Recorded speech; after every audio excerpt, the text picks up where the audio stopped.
Good afternoon and welcome to Lunchtime Series, where we add value to people's lives, happening every Wednesday and Thursday on ebizradio.com. You can catch the Lunchtime Series on all major podcast channels, and to help us grow our channel and add more value to people's lives, please follow, like, and share today's conversation, because on today's coaching segment, we have founder and principal of NorthStar Solutions and Services, Meenakshi Iyer, all the way from the US. Meenakshi, how are you doing? Doing well, thank you. Thank you, Kevin, and thank you so much for having me on your show. Lovely to be back Abs- here. Absolutely. I remember, as I mentioned when we chatted, I was thinking, who do we have back that really has some really great insights and shares valuable information? I was like, I know, Meenakshi was definitely one of them. So I'm glad that you could be back with us Absolutely. and share some insights. But to kick it off today, don't you want to start off with telling us who you are and what it is you do, and what it is we're going to speak about? Absolutely, Kevin. And like you said, I'm based in the US, just outside of the Washington, D.C. area. So I've lived here in the US, in the state of Virginia for the last 14, 15 years. I moved here from India and I've lived here since. And in terms of my professional background, I come with a nearly 25-year professional experience, absolutely nonlinear, absolutely interdisciplinary. And then my experience is in primarily in the world of technology, enterprise systems implementation, product management, and I've been in the agile space for the last 8 odd years, and currently in the healthcare technology space. And I've also worked in HR and training, and I'm a trained English as a second language ESL teacher, and my career is split right down the middle between India and the US. And Wow. yeah, and it's been a fun ride. And in my current role as the founder and principal of NorthStar Solutions and Services, which is really a boutique, future work-oriented, virtual coaching, training, and consulting practice. So I have the privilege of serving clients globally. And I'm an ICF certified personal agility and self-leadership coach. And what I do really is I focus on the mid-career segment, primarily in the technology sector. So I support mid-career and technology leaders shift from what I like to call it as transactional to transformational leadership. And I support them as they move into people leadership and change leadership roles, and help them find creative ways to thrive at the intersection of people, process, and technology. And my main mantra, if you will, is stop, breathe, think, act. And I really help focus my clients focus on the power of slowing down to speed up. And I personally consider myself a T-shaped leader and a community builder. So I really enjoy doing my work, and it's such a privilege. I'm so, one of the things that you mentioned there is transactional versus transformation. Mhm. I'm so glad that that you put it in that way, because I think a lot of the time people are very transactional because they need to get the work done, right? Yes. And there's a Yes. deadline, and we don't have time for mushy kind of feely, like emotional kind of stuff. But Yes. essentially what we know, and the world is showing us, and employees are showing us, that to get the best out of that, to get the best out of my team, the mushy emotional feeling kind of stuff is really the transformational kind of element to why you need coaching. And long gone are the days where people think transactional kind of approaches when working with people are useful. So I love that you share that. But I mean, we're going to have a really interesting conversation about this today's conversation. And when you mentioned this, I was like, yes, we need to talk about it, because I think people have such a skewed idea about it.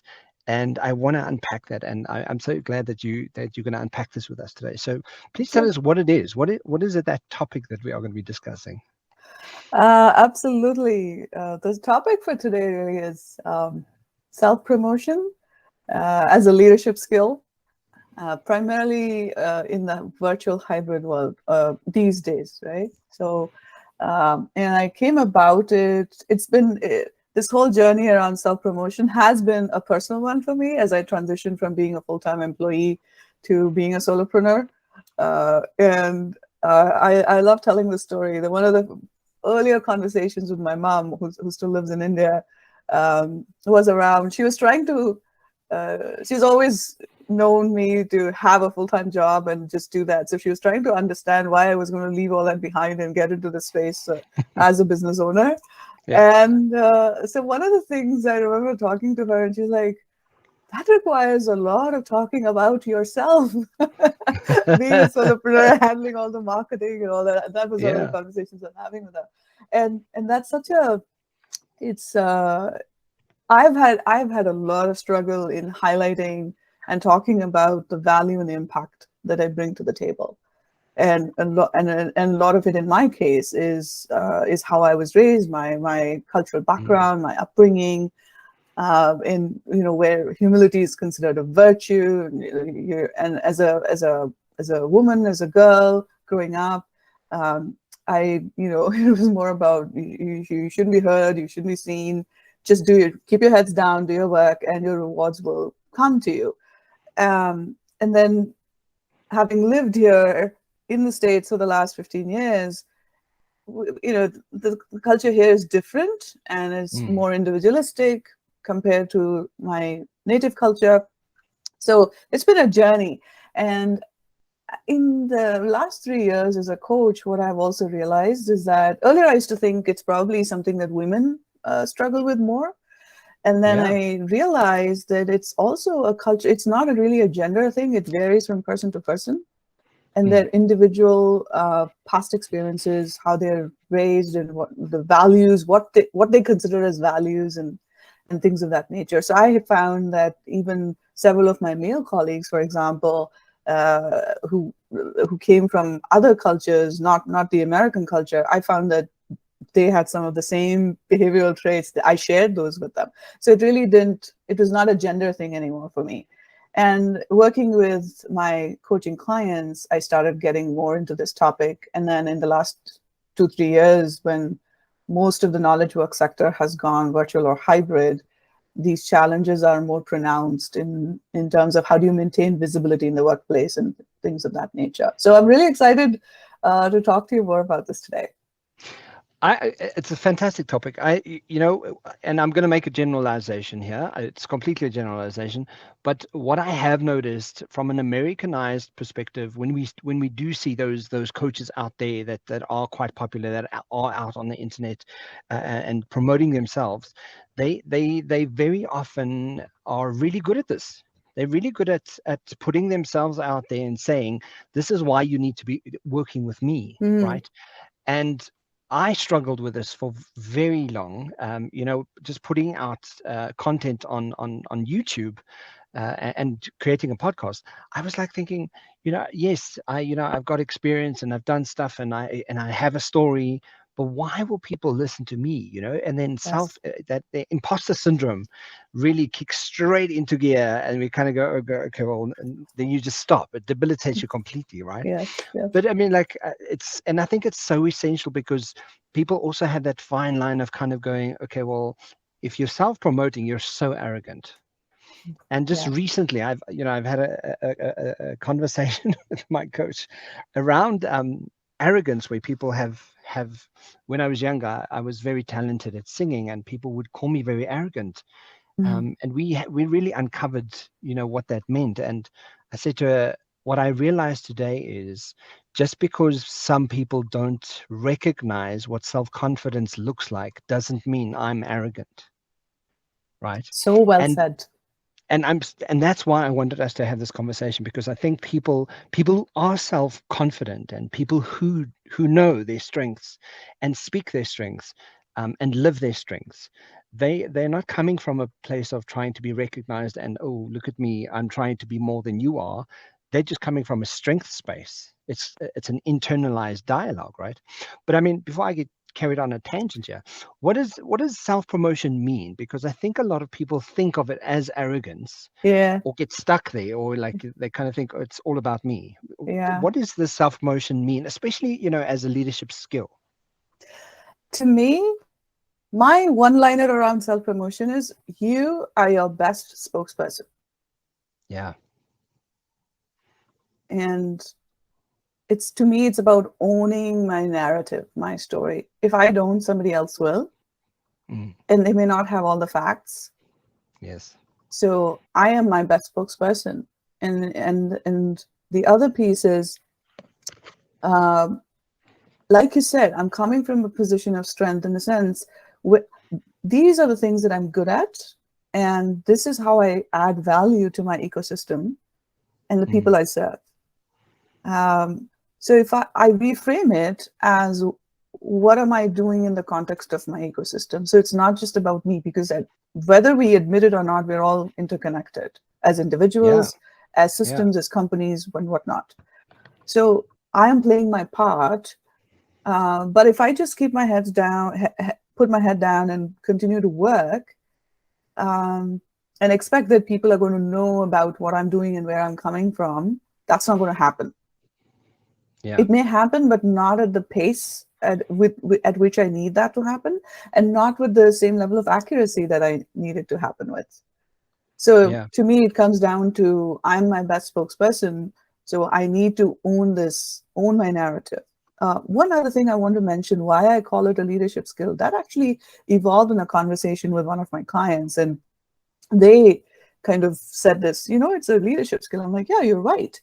And how that came to is, I was once in a conversation with a senior leader, an executive leader, who, for whom self-promotion was not in the, let's say, in the top 5 list. And during the conversation, they realized that the epiphany was that because they didn't value self-promotion as being important, they realized that they were losing out on advocating for their team and highlighting the team's achievements and all of that. So how they behave as an individual was filtering down to how they were behaving as a leader. Yeah, absolutely. So to me, it further reinforced the fact that self-promotion is really a leadership skill, because it can have an impact on the people that you lead. But also, you mentioned, what are my strengths that I'm bringing to my ecosystem? And I think people don't realize that, the world today, what we need is people to show up at their best, show up in their strengths. Yeah. Right. And if it's not your strength, leverage, a partner, leverage a buddy to sort of fill in your strengths with you, right? Yeah. Or where your weaknesses are, so that you have a full ecosystem of people looking at their strengths and own that space. I mean, and someone actually taught me this once. Always remember, and like you're saying now, she mentioned that your mess is your message. So what my mess that's a good is, one. right? Yeah, use it. I love it. Because what I realized is, we have those stories, we have those things that are very specific to me as an individual. But those things that are specific to me have grown me in a way that it may not have grown someone else. And my mess today, again, is my message, right? But I stand fully in the strength of the fact that these are my strengths. And man, yes, can I tell you what I can't do? Absolutely, I can tell you what I can't do. But what I can do is X, Y, and Z. And I think, as you're saying, when you're leading a team, and that's why, as a toolbox of leadership skills that you need the ability to promote self at a really cognitive place, so that it doesn't permeate into how you show up for your team, or just purely based on the fact that it's not something you value, that you don't aspire to create that significance for the team. Yeah. Because Yeah. your team's looking up at you, you're the leader, and they're kind of going, okay, well, we're doing what you're doing most of the time, and we're emulating and learning from you as the leader. If you're Yes. not Yes. promoting and standing within that strength that you have, I might not know how to learn or do that skill in any case. Absolutely. So And it becomes very important.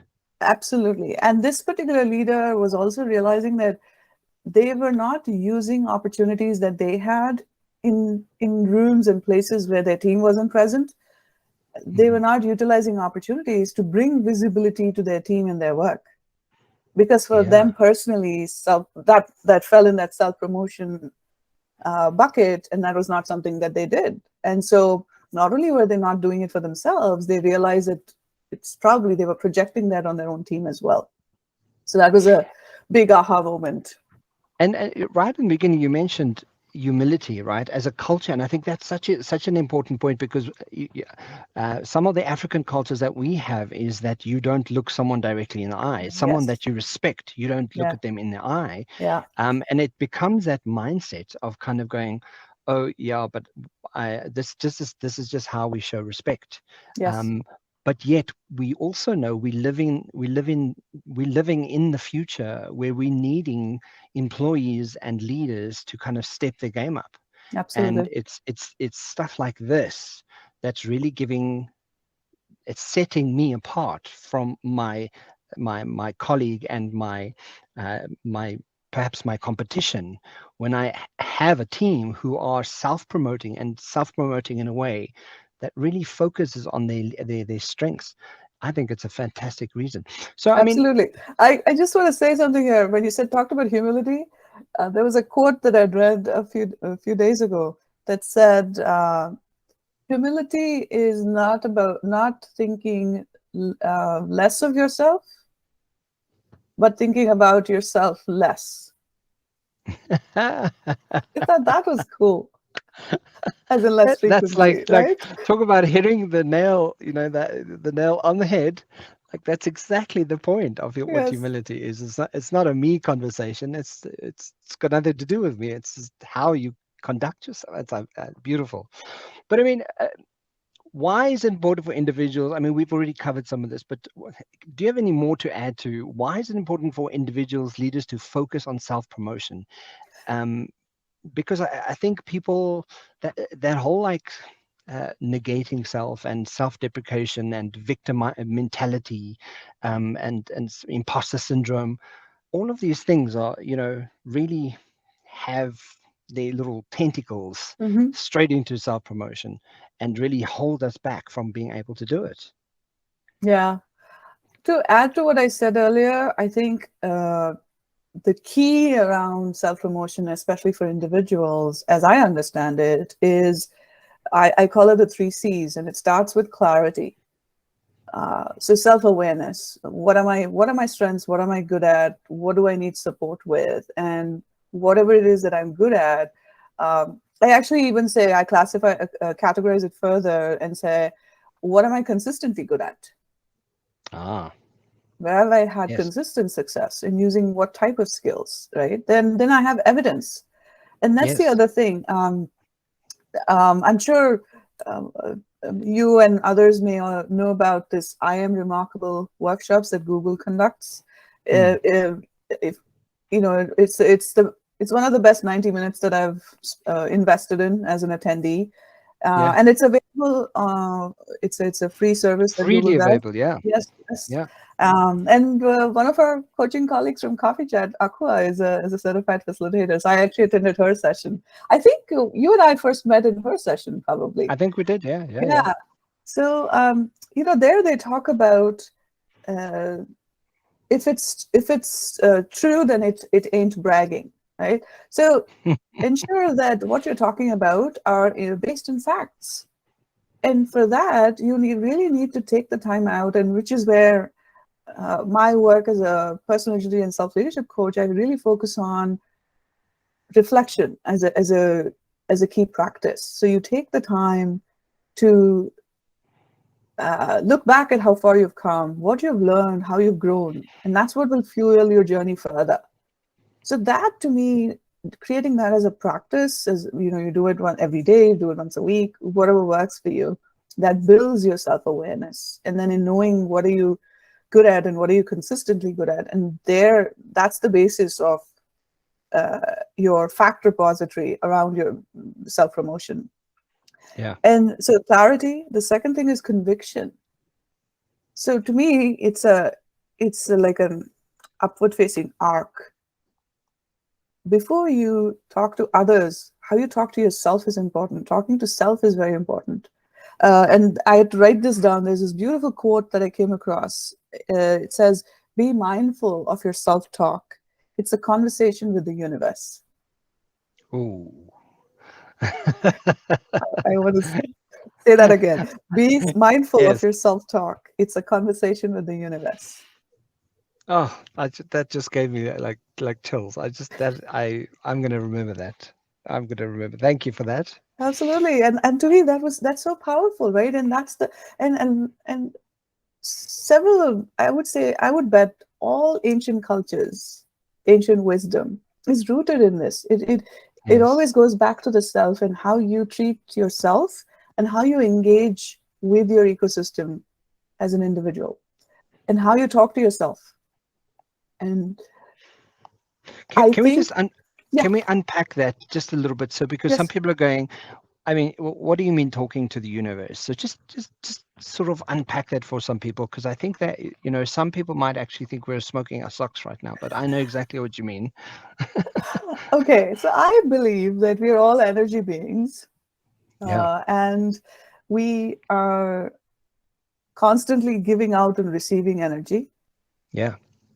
And everything that we think and say, we are exchanging that with the universe, Yes. right? So it's not hocus pocus. It's not out there. To me, it's proved in science. And so uh, this is also part of visualization, what you think, your thoughts manifest, and things of that nature. And So that's talking quantum physics, law of attraction, law of motion, all of those laws. They absolutely, all apply. Yeah, yeah. absolutely. So if I am constantly chiding myself and I'm saying, oh, that was not good, I should have done it like this, I'm not good at Mm. this, if I'm constantly doing negative self-talk, then when I want to project confidence to the outside world, it's going to be a little bit hard and unauthentic.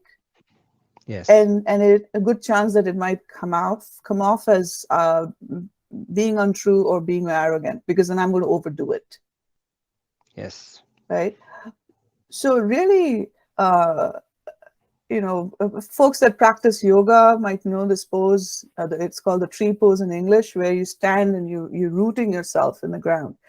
To Mm. me, the practice of talking about yourself, you being your best spokesperson, starts with really grounding yourself and knowing about yourself, what you're good at and what you're not so great at, where you need support, and being very honest with yourself about it. Because when in a work environment, most of us we work in teams, and so being upfront about that. So if I know myself and about my skills and about how I operate very well, and know how to communicate that, come on, think about the effectiveness that we'll bring in teams. Because I think that as teams form, norm, storm, etc., Yeah. we sometimes waste a lot of time in trying to figure this out.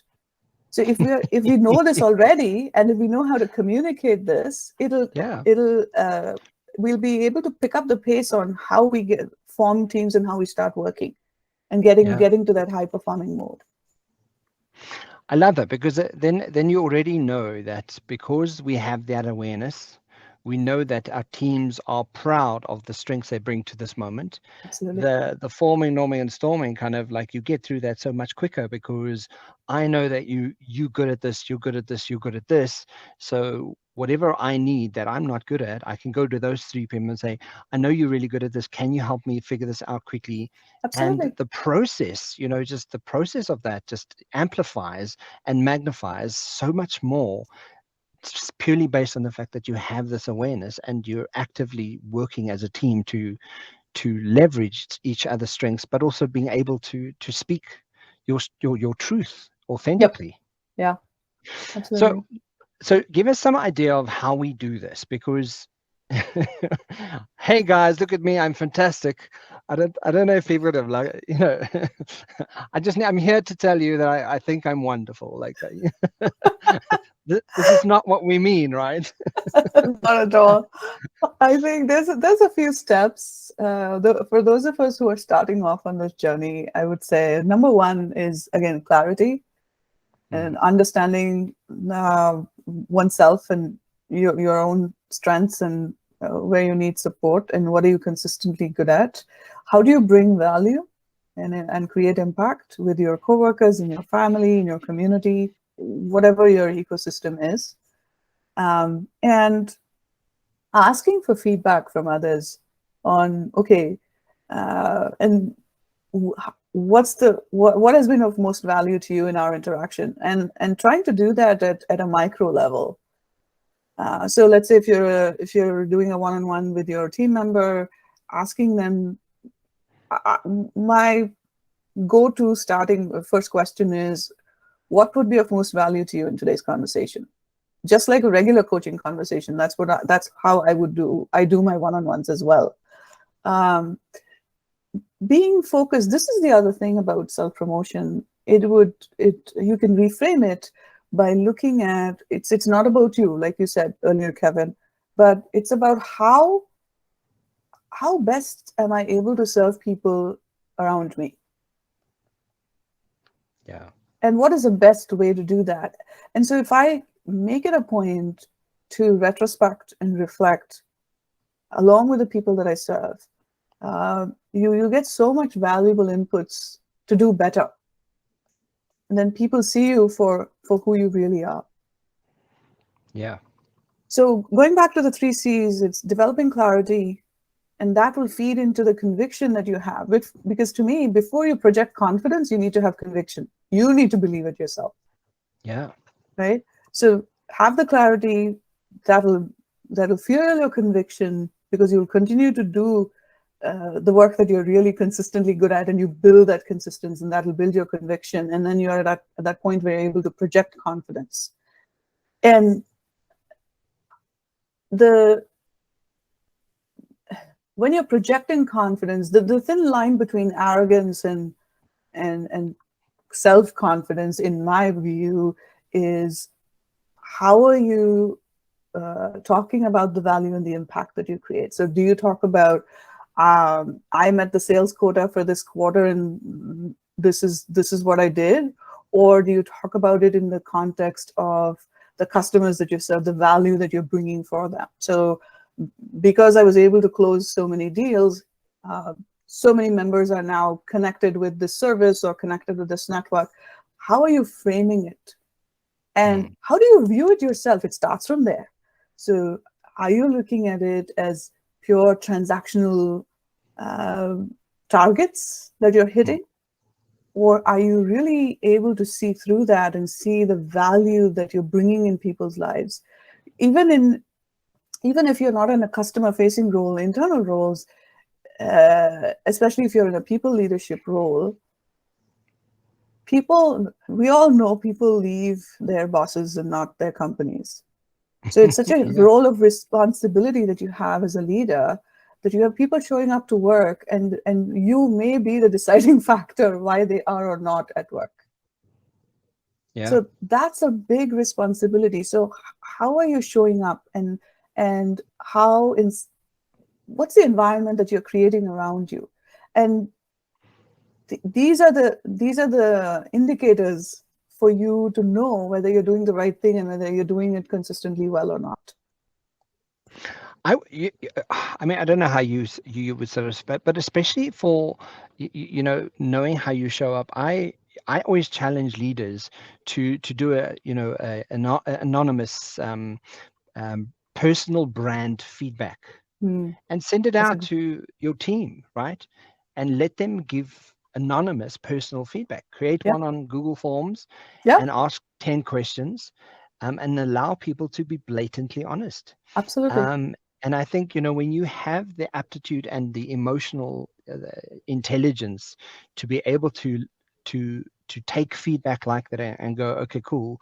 Half my team think I'm great, but half my team think I'm annoying, or, I'm a micromanager, or I don't support them. And it gives an absolute true reflection of what it is your personal brand looks like within that team, right? Absolutely.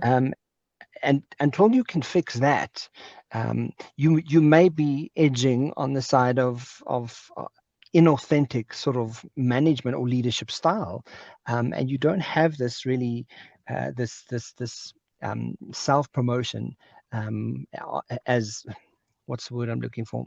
You don't have it as down as you think you do, Mm-hmm. until you've gone through that process of really finding and getting the feedback and learning from it, and being vulnerable and courageous to even get the negative feedback. I think that's so important. Absolutely. Absolutely. So if you could conclude the conversation, because was just fascinating, and I love that we could actually sort of unpack it so much. If you could conclude the conversation and leave us with some advice on looking at adding self-emotion to your toolkit, what could we do? Like, what are the steps to really get to creating a healthy, self-promoting brain mindset, I think I would call Certainly. it. Absolutely. So I call it a self-promotion GPS, and there's like 5 steps in that. First of all, it starts with reframing self-promotion, and we talked about that. What's your self-talk around it? So reframing self-promotion as not just something that you are doing for yourself, but primarily thinking about it from a point of view of service, and how are you helping others be successful in whatever your context may be. The second piece around this, and to me this is very important, is acknowledging our own biases around self-promotion. And I can share my own story here. And I remember when, in work environments, when people would talk about themselves and their accomplishments or their successes, it made me very uncomfortable because of Yes. how high, my own views are on self-promotion. Oh my God, that you don't have to go into all of these. We know what you've done. You don't have to talk about it. You're being so pompous. These are the words that I attached with that. Yeah. And I had to unpack it myself, and I had to check myself and interrupt my own bias around that.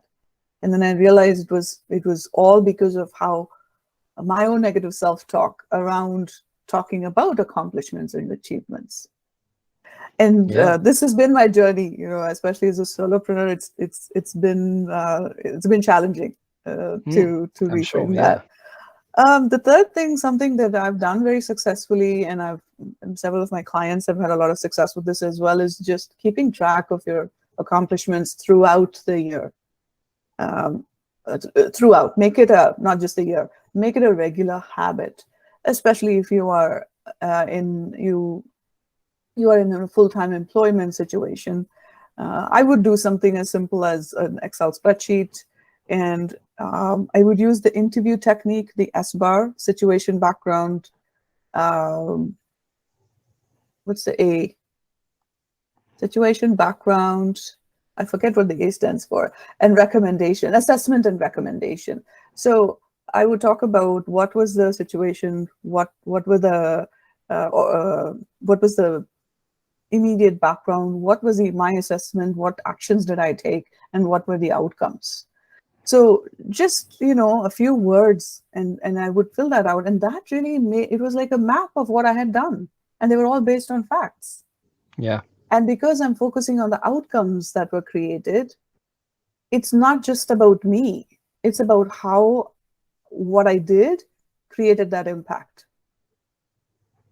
Right? Yeah. So keeping a log of sorts of my personal accomplishments, that is to me, that it also helps me when I'm not feeling that great. I would go to this log and look at it, and it was much needed inspiration for me to. So it's like a fuel store, really. So it really helped me. Yes. It's like my battery backup. The fourth thing around this is learn to accept compliments. When people tell you that, take the time to stop and share with you and tell you how good you are at something, accept it gracefully. Several of us, and I see more women do this, is finding ways to deflect it.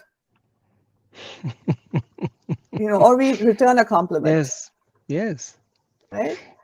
Or we say, oh, that was nothing. We little, yeah. It's just a case of just saying thank you. That's it. Absolutely. So if you You have don't have nothing to say anything. Just say thank thank you. Yeah. Absolutely. Yeah. And I had to learn this the hard way, because I was one of those people that would cringe if somebody gave me a compliment, and I would try to make it small, make it less than what it was, or say that so and so helped me with it, or it was team effort, and things like that. Own your story. Yeah. And one of my fellow coach friends gave me this lesson, I would say, because they gave me a compliment, and I did my usual finagling with it, and they actually called me out on it, and they said, look, I don't do this to everyone, and when I give a compliment, it is 100% authentic, and I have seen evidence of behavior supporting that good work that you've done. So Yeah. I am taking the time to give you that gift. So I would like for you to acknowledge it and not shrug it off. That stayed with me. Yeah. So learn to accept compliments. The last thing I would say is practice saying out loud things that you're proud of.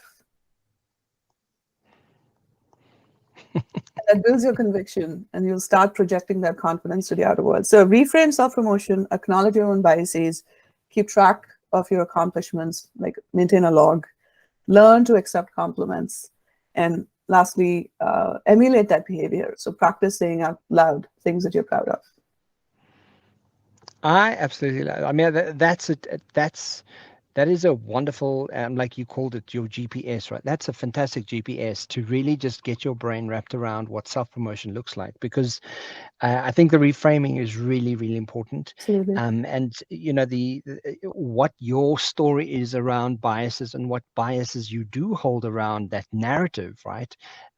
Could be influencing what it is you even think about it. Subconsciously, you might not even realize that it might be a bit of a sabotage mechanism that you have in place, Yes. and you're not actually recognizing or having that self-regulation, self-awareness around what this looks like. But keep track of your compliments. I love that. I think having one of the things that I've noticed about when people don't do this is we forget. Yes. We go down this wonderful successful day that we've had, and we simply don't recognize that, oh yeah, in March I did a short program with a company, and we did this and this and this, and they're doing so well, and you kind of go, yeah, we take ourselves for granted to such a Yes. degree, because we almost see our successes and our usual successful behavior as usual to everybody, right? Yes. Where it's not usual. The fact is, you've gone through the work, you've made the effort, you put in the hours, you have a set of education and rules and stories that you share.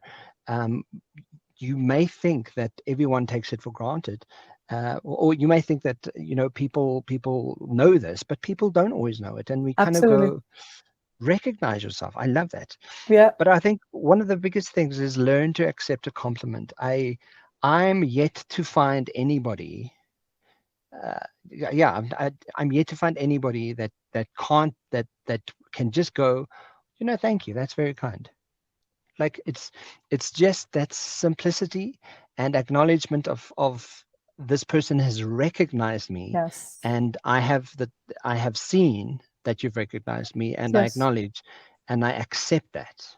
Because when Absolutely. we defer it, when we try and well, I had a great team and this and this, it's like, just say thank you, just say thank you, and love yourself, and just like, I'm enough. I can love that, and I can love that for me. I Absolutely. love that. But actually, thank you for being on the show. I thoroughly enjoyed this conversation. If Likewise. people want to get hold of you, and I mean, what's the easiest, quickest way? I know that you're on LinkedIn, yeah, but like website, where do we go? What's the quickest way? Primarily LinkedIn, and also my website. So my website is northstaratwork.com, all one word. Yeah. And then, of course, you can find me on LinkedIn, and NorthStar also has a LinkedIn presence. And I also invite folks to subscribe to our YouTube channel, NorthStar Solutions and Services YouTube channel. And we have we're building our presence on Facebook as well. So we are primarily on LinkedIn, YouTube, and now Facebook. Fantastic. Guys, that's Meenakshi Iyer, and all the way from the US, talking to us from NorthStar Solutions and Services. Thank you, Meenakshi. Have a wonderful day, and thank you for joining me, and I will chat to you soon. Absolutely. Thank you so much, and thank you to your viewers and listeners. Cheers for now. Bye. Bye.